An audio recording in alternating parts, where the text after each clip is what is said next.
Gruesome Magazine.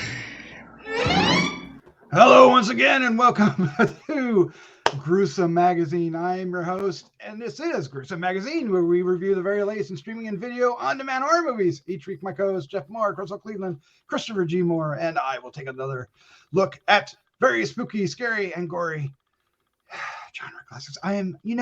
We'll just go with it. Doesn't matter if you mess it up, go with it. All right, tonight we are reviewing Satan's Slaves Communion, streaming on SHUDDER, our favorite streaming source. Yes. Truth. All right. Joining me tonight are my co-hosts, starting off with the one and only Jeff Mohr. Jeff, how you doing, sir? Pretty good, but do you know how hard it is to kill 1,000 people? Oh, I don't know. How hard is It it? takes a long time, I bet. Yeah, it's hard. Yeah. Harder than I thought. I thought that was a joke set. I know. I was waiting for it. Like, all right. Yeah. There's no answer. It's just a line right. from the movie. It's just a line from the movie. Yeah. Just a line from the movie. All right. Also joining us this week is Crystal Cleveland, the Living Dead Girl. How you doing? I'm great, but I pose another question to you. Sniping 1,000 people and then somehow magically getting their fingers. Sniper, no sniping. All right. Also joining us. Wow, that was a weird reference. Did Is you just award-winning filmmaker Christopher G. Dora. Mohr. did you just make a weird Dora the Explorer reference? I did. It has That no is relevance the or relevance worst at all. But, connection I've ever heard on this podcast. Now you tell me we need the fingers. Well, whatever floats your boat, Jeff. If you need some fingers, I'm sure there's some people that I got a finger for you. Well, I might even have. I think you guys need a separate room. Oh. Anyway, let's move on from this. Holy We are moly, going we've gone to off the review- rails.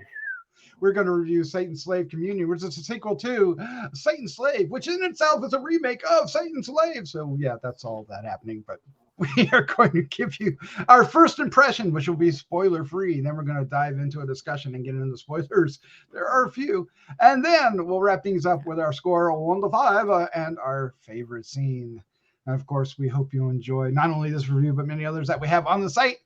And we hope you hit the like, subscribe, share with a friend. It will help us reach more people, more like-minded individuals like you, and help us reach our goal of 5,000 subscribers. How many? 5,000. 5,000. And we can't do it. Only you can. It's easy for you to do. Only you can help us. All right. And of course, we'd love to hear your comments down below. Let's get into the card and get things going because, I mess things up. All right. Satan's Slave. Or is it slave or slaves? It's slaves. Slave. There's only one in this box here. Plural. Communion. See what I was not lying. It's on Shudder 2022, available streaming beginning November 3rd, 2022. Synopsis is when a heavy storm hits. It wasn't a storm that a family should fear, but the people and non-human entities who are out to get them. Written and directed by Joko Anwar.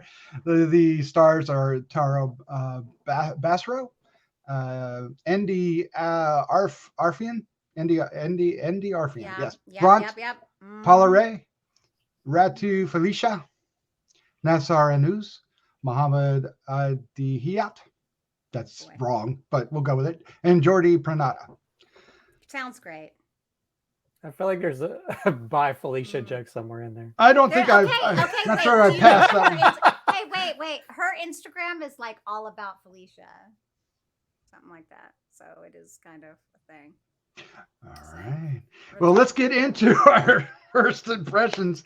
Let's start off with the one and only Crystal Cleveland. What was your first impression of Satan's Slaves, plural, communion? So, okay.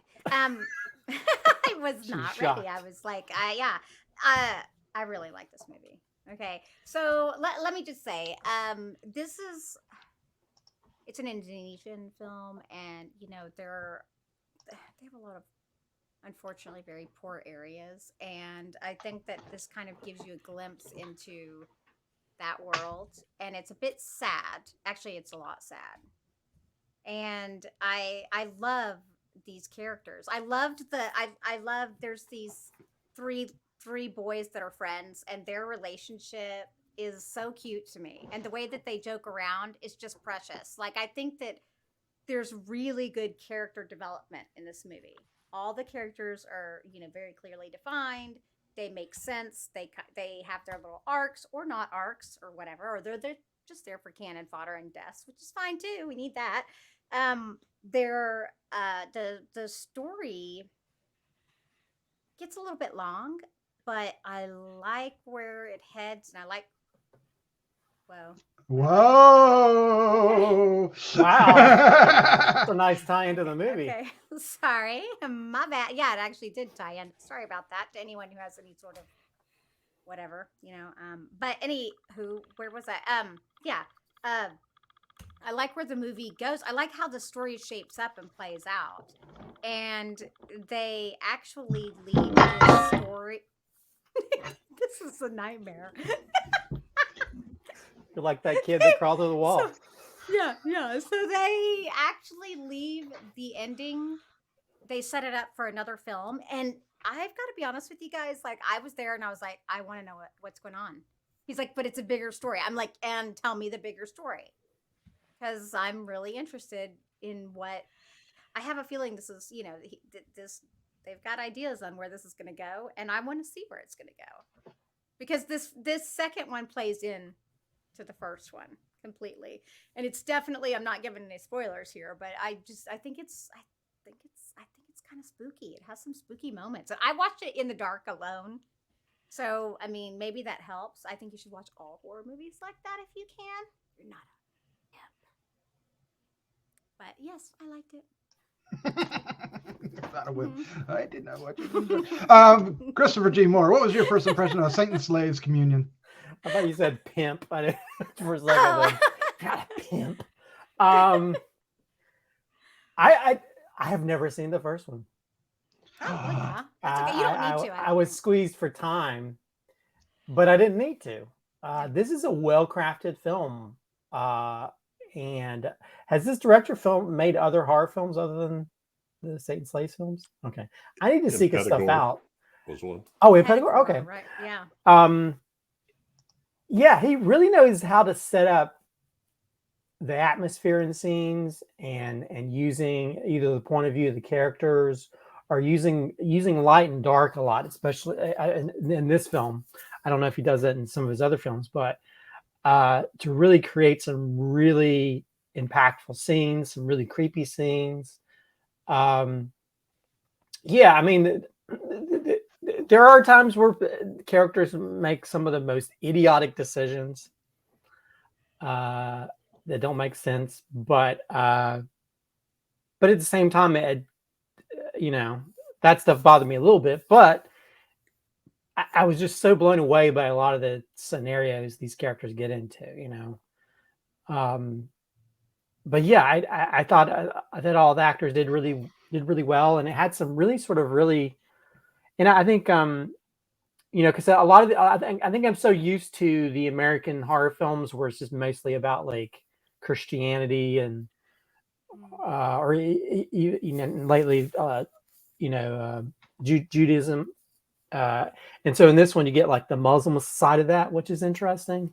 So yeah, I thought it had some really great scare moments, some really impactful moments that I'm not sure American filmmakers would do, especially when it comes to kids.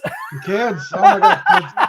I kind of at times like this, I kind of wish Santos was still around to review the movies with No us. kidding. But yeah, I really enjoyed this. This is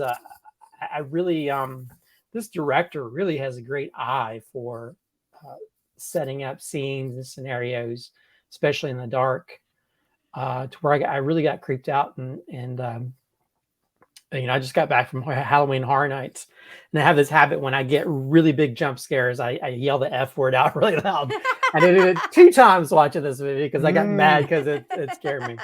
So, but yeah, I really enjoyed this, and I definitely need to go and seek out the first one. I just didn't have time to see the first one before this. But yeah, I thought this is a really effective, well done film that, if it sets it up for another one, I'll definitely be first online to see a third one to this. Definitely. Jeff, what was your first impression of Satan's Slaves Community?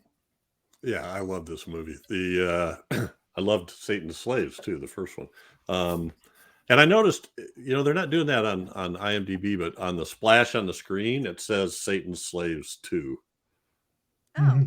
Communion, which gives you a lot better, I think, idea that it's definitely a sequel. It's a lot of the same actors and a lot of the same people, just continuing the family from what happened to them at the end of Satan's Slaves.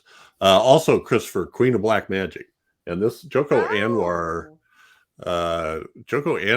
has like an allegiance to the history of horror in Indonesia, because both Queen of Black Magic and Satan's Slaves were movies made in the early 80s, I believe. And so he's kind of remade both of those in his own pattern. But yeah, I think it is very, God, it's got everything I love, I mean, it's got jump scares, it's atmospheric as hell. I think I'm glad to hear Christopher say it's okay to watch it without seeing the first one. But I think, and I watched the first one a couple weeks ago, knowing this one was coming up, and I'm kind of glad I did, because I could immediately recognize all these characters and what had happened to them in the first movie. So, and I think that added to it. Apparently you don't need it, but I think that added to it. Even the guy with long hair, what's his name, Bujiman or something like that, he's in the first movie, as well as every character in the family. The writer? Yes. Oh. He was in the first. They go to him for information. Same thing, They go to him because he writes this occult magazine thing in Indonesia. I get same as Christopher. I love the exposure to the culture. It makes me want to go do some reading, and I assume the guy's accurate because that's where he's from. Yeah, it made me think of Santos because kids. That was, I think, would have been beautiful in his mind. I love the cinematography because they're in this 14-story apartment building, and I think maybe because you can only go up and down the hall, but it's very dark.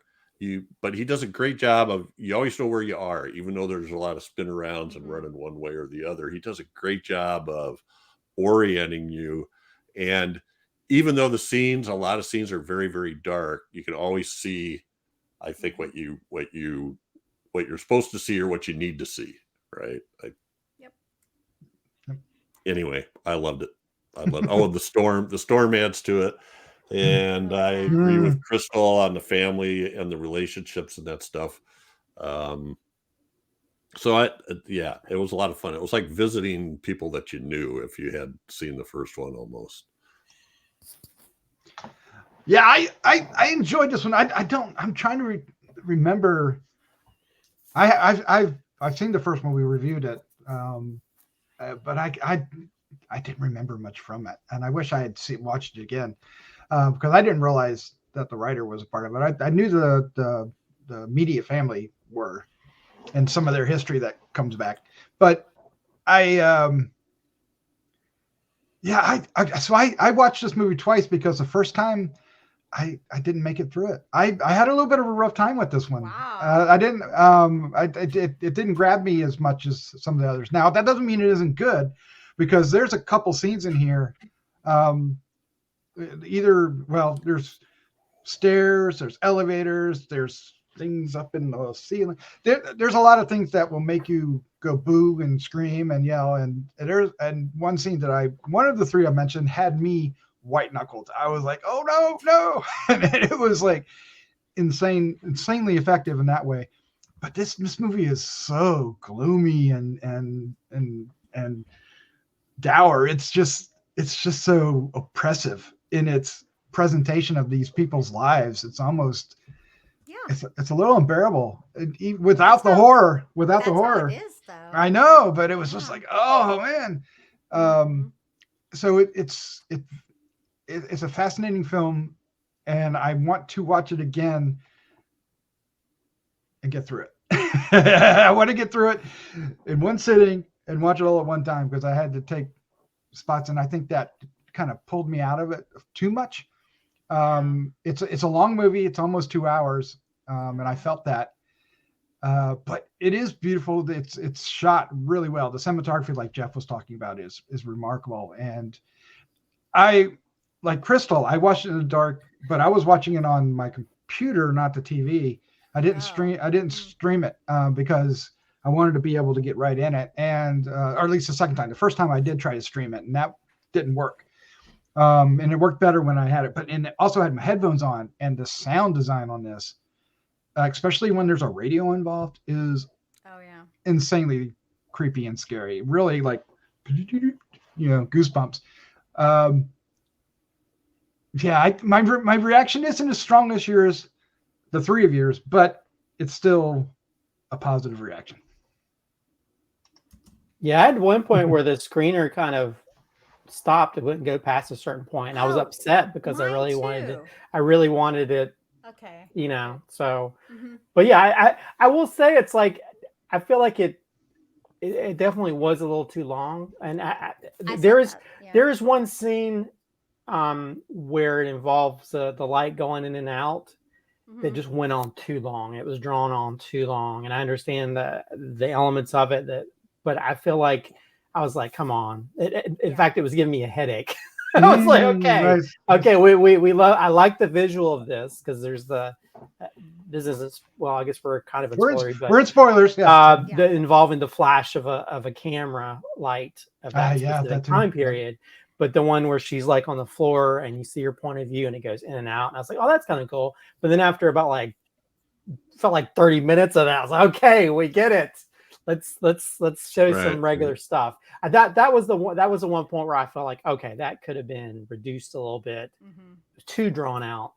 And I think it also doesn't help when you have it when it's all sat within this gray. It's gray on gray apartment, but it does make it. You don't have that sort of breakup that you have in some films where this is set in this place or this place, other than maybe the change of the apartments. But again, they all kind of blended together. So for a while there, I guess that can somehow sort of make you feel like I've seen this scene or that scene before. But yeah, I didn't really. I mean, I felt there was the gloominess of the darkness of the stuff that's happening, but I still felt for the characters to where it didn't really pull me out of it, because we see a lot of films where you have people that are living in like poor settings and stuff, things like Candyman or other things where you have people in certain areas. But yeah, but yeah, that's the only thing. And just certain stupid things people do. Like, I think the last thing I'm going to do if I'm running away for something is to jump into a trash chute. That's just me. No. I just thought that was the most idiotic thing I've seen in a horror movie all year long. Don't jump into the trash chute. Never do that. Or don't fall in either. And I think, I don't know if it's just part of the culture. Do they normally leave their doors open like that? Because I just kept. I was wondering that too, but the whole time I think they were kind of scared, And well, if I'm scared, I close the door. I don't leave it open. No, I mean scared because of the storm, and so it made them feel more together. I think that makes me. I don't know. And I have lost a thing. The power. I can't sleep. I can't sleep. I have to close my door in my bedroom because I can look down the hallway at night. And it creeps me out. So maybe it's just a me thing. I don't like it. That's just more areas for things to spook and come after you. If I'm already being spooked, the last thing I'm going to do is leave an open door so people can whisper. Yeah. Well, the father makes a statement about, and this is in the first movie. In the first movie, they're in a house that's kind of out all by itself. Right. Right. And he makes a statement that's something like, we don't want to be in a house where we're all alone and can't get any help. So now we're here with a bunch of other people around. And so I don't know. I had the same thought though. I was wondering, is this like a cultural thing that you leave the doors open? Because anyway. Unless it's like a feng shui type thing, to where the reality is the whole place felt more like a prison instead of an apartment. It did. It did. But so did the location, even from when they were. I mean, even the outside scenes were dim-lit, or because it rained through half. I wonder if that was. Do you think there was a mat or something or was that really a 14-story building all by itself? That looked was like that- that might have been a took something away. like yeah. CGI. I don't think it was a real building on the middle of nowhere, because you could sort of see in certain scenes.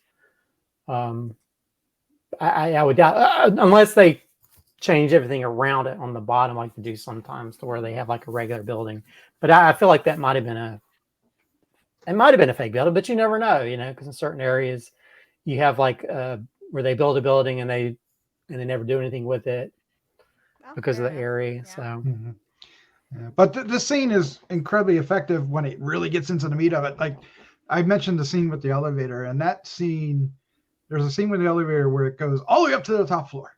oh, that's And the kids like go down in there and try to get the coins. And that had me, I was a nervous wreck during that. And it was really long, but in this case, it was really building that I suspense. was really hoping they were going to do what they did, but I was like, there's no way. There's no way. And I was like, And when it ends, They right? Oh, the did. splash. Oh my gosh.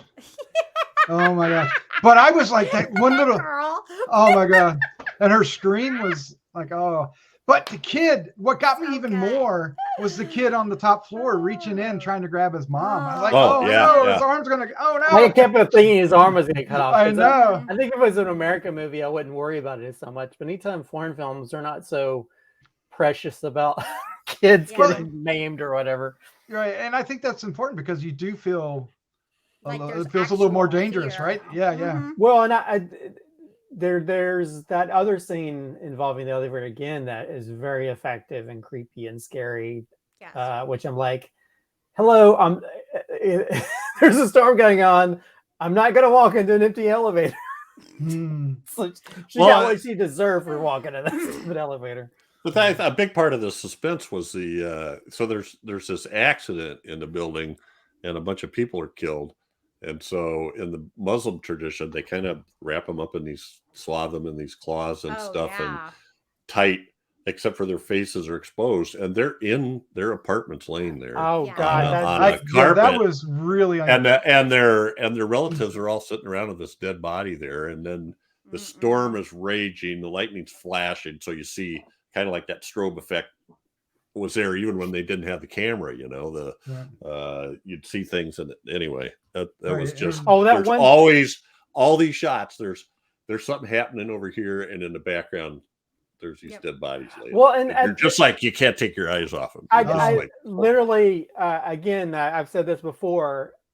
If I see a film where they do certain techniques that are so great, I'm going to steal from that as a filmmaker, because I was thinking I'm going to use that kind of stuff in my backward feature, because just the part where the kid I was like, that kid is too nicey nice. I would have taken the big flashlight for the dude. I know. But he keeps lighting it, and I was like, he's not going to keep that match lit in there like a windy window.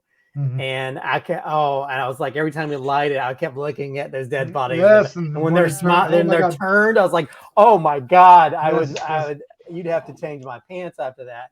I mean, there's You know, this, that Yeah, set I up mean- an amazing amount of tension. Even when he's walking down the hallway, he's holding the match, and you're going, yeah. that's there's- not going to get you into the room. No, That's not. no. And he holds it. He's holding. You're just looking at how far down it's getting. well, and That's and I mean, great. there's a lot of It's a clock, right? point of It's a views clock. with them using flashlights. There's that one where the girl's got like her little lamp or whatever, and I was like, I'm sorry if there's a creepy thing at the end of the hallway, I'm not gonna go on the hallway. I know they go after it, right? There's so, I mean, it's like, It's not a but jit. it's not a jit. again, it's a horror film, so these things happen, but it happens so much. I was like, man, no wonder that these people are dying, because they're not like, there's no common sense happening here. But I mean, yeah, but again, there's some really cool. I mean, they take a lot of these things we've seen before, because there's even like the part where the kid hears a thing coming from the trash chute, and it's very like Pennywise. Mm. But I love, there's like this one scene when the girl's with the lamp and she looks into the hallway and you think it's one thing, and then it splits off and becomes the three girls that died. I was like, oh man, there's so many great visual things he does with light and dark, with shadows and silhouettes, and the going from light to dark, to where every time it comes back, we're like looking in the background, seeing if anything. I mean, and there's even a great thing with the little kid when you get to be looking one way, and then something comes in from the frame from the other direction that scares the crap out of you and makes you yell the F word for no reason. But yeah, I mean, it's so well crafted. This director is really knows how to create scares, regardless if you think about the story and how it's kind of like stretched out. He's so methodical on how he creates these scare moments. Yeah, there's one scene that made me think of you when this one kid, he goes, I guess he's in the basement and it's all flooded, and then he gets ready to go back up the steps, but then he falls and the camera goes with him, and it was just like, oh my God. And I was thinking, Christopher's got to love that scene. Well, there's another one where it's like a Hitchcock scene, right? Well, and there's also it's also a little bit of the Raid a little bit too. or actually it's Sam Raimi too, because Sam Raimi will follow people when they're falling and stuff. But when the sister falls to the ground, we follow her. That's like true. A Gareth Evans shot from the Raid films. Well, there was something in there that really creeped me out that I'm not. And a large part of the creep out was because of the first film, where in the first film, the mother who is in bed and dying, she's been a national recording star. Yeah. And her records are always playing when there's something creepy. That was the records they were playing. Whenever they played a record, it was one of her records. And it just was creeping me out because I was recognizing the song that was always playing when certain things happened in the first one. So all right, well, it sounds like we love it. Let's get on to our scores, 1 to 5, and our favorite scene. And I believe, Crystal, you are up first. Okay, so I'm going to give this a 4. 4. Yeah. I'm gonna give it a 4. I really liked it. I like the story. I want more. If I want more, that means it must be pretty good. Oh, my favorite scene.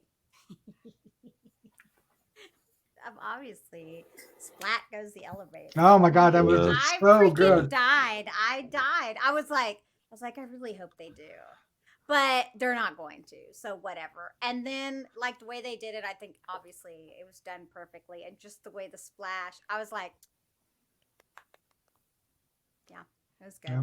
And create a lot of fodder for the rest of the movie, the hanger. Because the storm prevented the burial, right? Because weren't they going to have the funeral that day, and they couldn't because the storm. So all the bodies are still there, too. All of them. Who's next? Christopher? Oh, shit. What happened? Yep. Christopher, you're next, right? Yep. What is your score and your favorite scene? I'm going to give this a 4.5 out of 5. I thought this had some really well-crafted scenes, regardless of the length and the issues I had with characters doing stupid shit. I really... Well, I mean, I think we all do stupid. I mean, anyway, the pandemic showed that we're idiots. But yeah, I really enjoyed some really, I don't know, some of the cinematography is just so amazing in this. So I will say, scene wise, it's a similar elevator scene. As much as I thought the girl was an idiot but I love when she goes into the elevator, and again, it's one of those things where she's lighting a match. There's nothing there, lights it, turns back up, and then later on, she finds out she's not standing on anything, and you see this above shot where she goes down. You see the little match. Oh yeah. And it becomes the Acme. Yeah. The trash chute, you mean? No, in the elevator. It's not a trash chute. It's like a chute. It's the elevator. It's just a chute. Yeah. When she goes in the elevator, you find out she's just been floating there. And then you see the baby. Okay. Yeah. But well, no, I'm not talking about the trash chute. I'm talking about. Okay. I'm talking about when the girls lure her into the elevator. Although I was sad that the cute girl got killed. But yeah, that's my favorite scene is the little girl. Yeah. The little girl in the elevator. Okay. Later. There you go. The second elevator scene. Jeff Mohr, your score, your favorite scene. I'm going 4.5 as well. I Yay. like this a lot, and I know we talked a little bit beforehand that I really hope there's a Satan Slaves 3. I think there will be. My favorite scene. Wow, it's going to be the one Christopher said he thought was dumb. I think. I love it. There's so many things. I'm not saying what she didn't do was dumb, but when she's running from these ghosts and she's tried everywhere else to go, she's blocked in every direction, and it's like the only place she can go is she goes into this trash chute, and the whole scene of her in the trash chute and then where she ends up, that just totally freaked me out. I was just like, that was jaw dropping, and I think I shouted a naughty word too. I don't know. Nice. Like, what the? Can you imagine this movie in Indonesia was in IMAX? Can you imagine sitting in IMAX watching this? Yeah, that'd be awesome. It would just envelop you. So I'm going to give this a 3.75, which means I need to sit down when I have time to dedicate a good 2 hours straight to this. I think my schedule prevented me from sitting in one sitting, and that hurt it. I'm pretty certain, because there are scenes in here I will not forget. The elevator scene is something I'm going to carry with me as that's going to be like one of the scenes I talk about at the end of the year. Like, oh man, that elevator scene. But it really was a rough first 30 minutes for me for some reason. My favorite scene, since you guys took my favorite scene, my other favorite scene is the radio. And that's just because the audio, when I had my headphones on, just really got goose pimples, had goose pimples. Really got to me, the voice and everything, and then when she hears it when it's off, and then she looks up and there but what really got me is I like the pacing of this movie when it really gets into it. The last like half of it, or even especially the last 30 minutes, it's insane.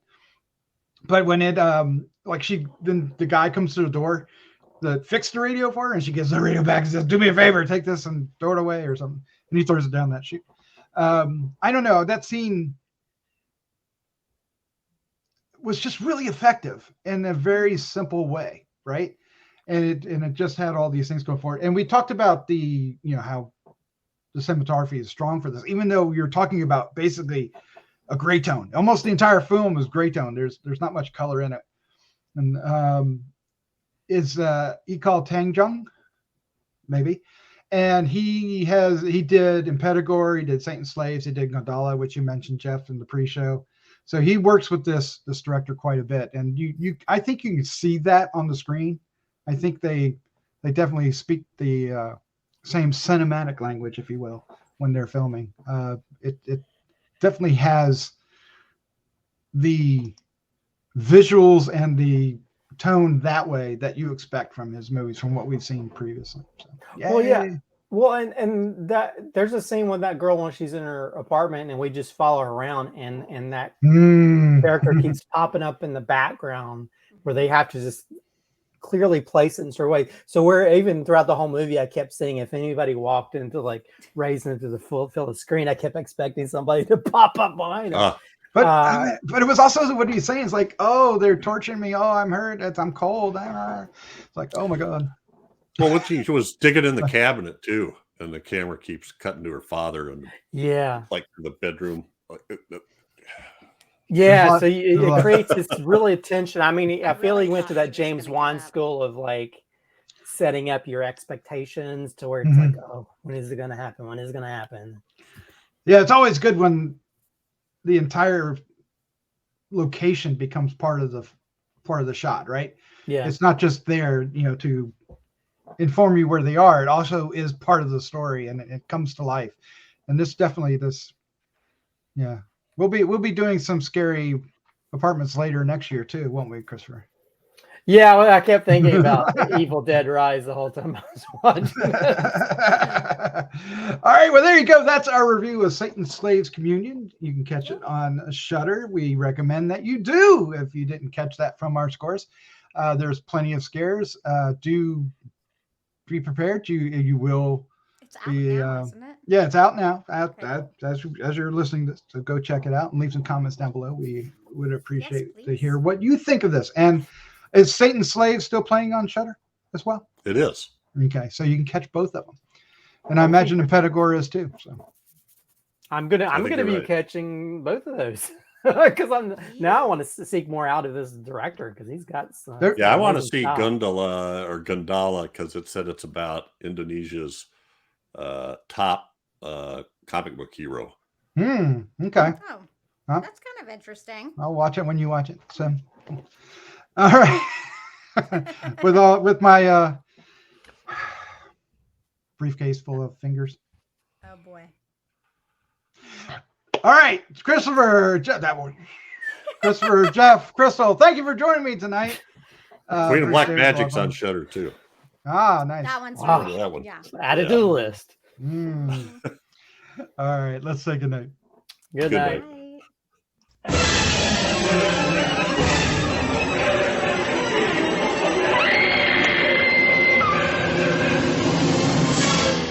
Gruesome Magazine.